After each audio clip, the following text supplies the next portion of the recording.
The book is so iconic that we know that an audience has expectations as soon as they step into the theatre. They know these stories, especially with all the adaptations that have followed on film, for example.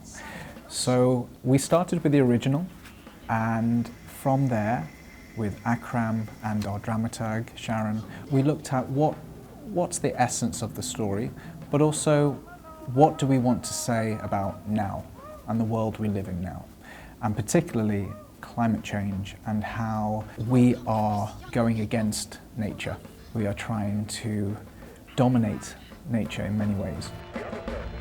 So we've taken all the favourite characters of Mowgli, Baloo, Bagheera. We've got those characters there, but they've been completely reimagined.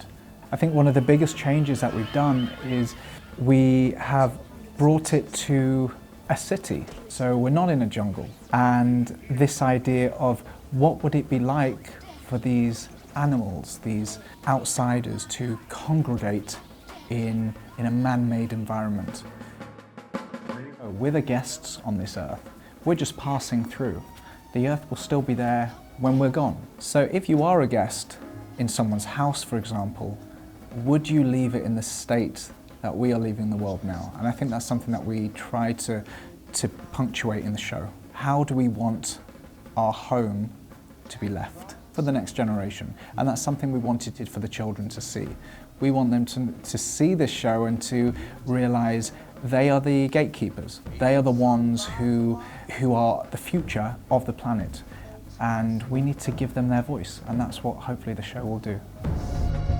I'm Holly, and I'm also Bagheera, which in this version of Jungle Book is an albino panther.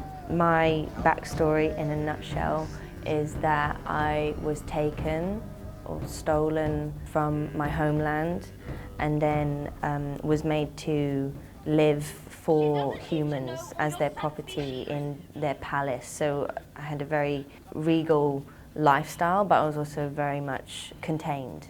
So I have some trauma with that and the way that I'm moving around space and my relation with other animals, you know.